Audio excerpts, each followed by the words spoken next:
This now, and obviously that storm, damaging and dangerous system that made its way through. Yeah, very intense. And I actually just got back into Calgary from vacation, sat on the couch, opened up the radar, and was shocked. So, of course, started tweeting out right away because this was a big, intense cell. And I'm going to show you what it looked like on the radar. And as meteorologists, when you see the white there and the pinks and the purples on our radar, this shows that intensity. So you can see this is 8 p.m. yesterday in the north end of Calgary and up to the Airdrie area almost is where we're looking at the most intense part of it. And that's why we had hen egg size hail in parts of Calgary from this.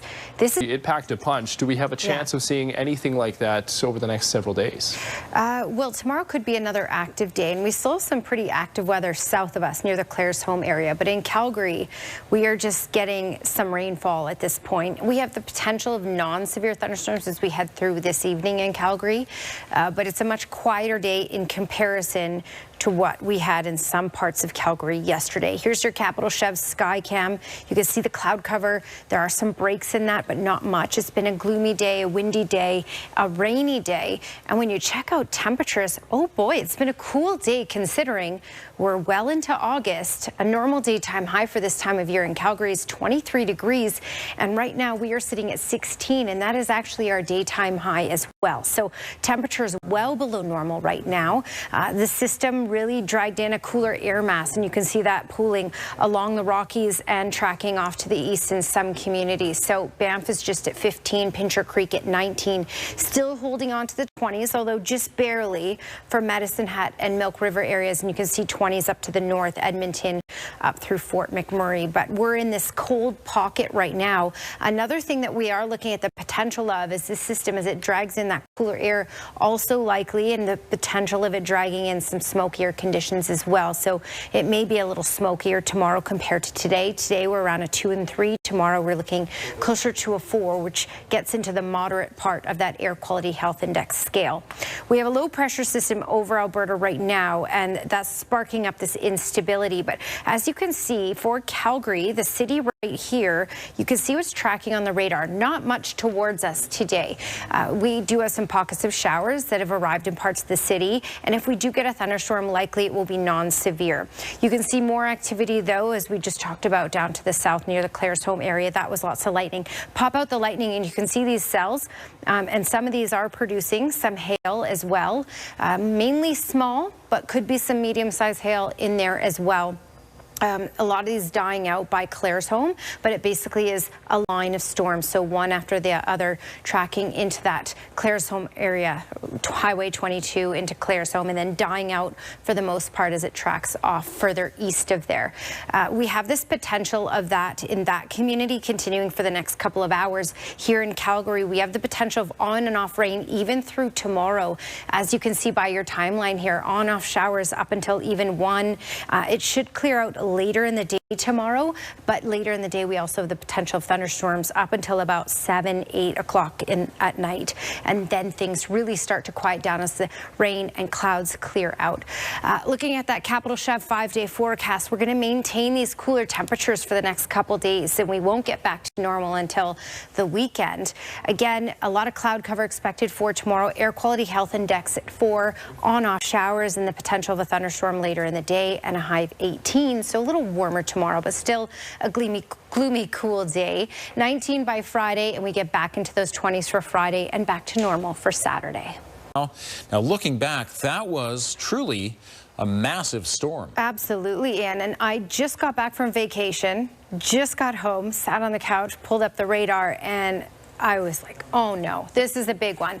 And this certainly produced some large size hail, and you have to also keep in mind that the cloud seeding crews were out, so it could have been even bigger if they weren't out. Hen egg size hail, so in Cochrane and in the north end of Calgary, and then tennis ball size hail in Mossley, and baseball size in Queenstown, so destroying crops and equipment cars.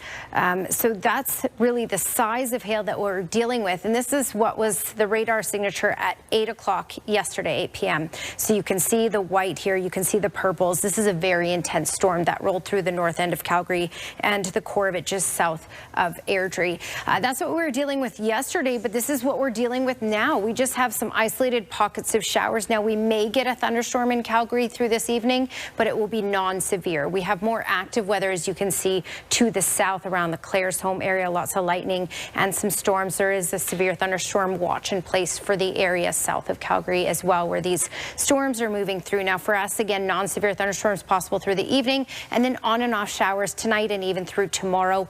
Air quality health index at 4, and it's another cooler day at 18 degrees. More details coming up. Ian? Thank you.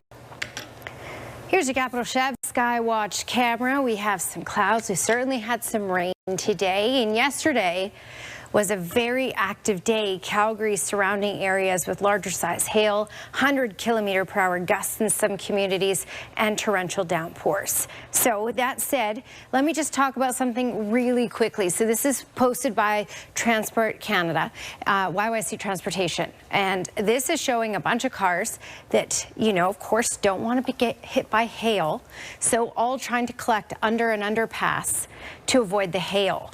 Now, I get that nobody wants their car damaged, but this is very, very dangerous and probably the worst thing you could possibly do in a hail situation or a big storm situation for two reasons. One, visibility is typically reduced at these times, so cars coming towards this area might not be able to stop in time, so it could produce multiple collisions. Also, winds, when it goes under the underpass, actually accelerate even more. So if there's tornadic activity or very strong wind gusts, which there were with some of these cells, this could actually suck things out from the other side. So super dangerous. But if you're ever in this situation, just pull over to where on the side of the highway, not near the underpass, just on the side of the highway if you're not comfortable driving in the situations that you're in.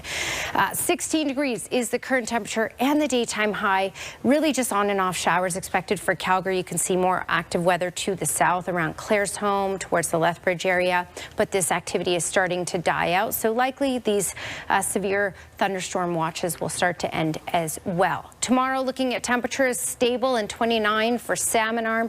You can see, though, for us in the south end, we are looking at more showers for tomorrow. Still temperatures in the teens for many communities and the potential of late-day thunderstorms as well. 18 for Lethbridge. Medicine Hat, though, will get into those 20s. Capital Chev 10-day trend in the teens for Calgary for the next couple of days, but we will get back to normal for Friday and the weekend.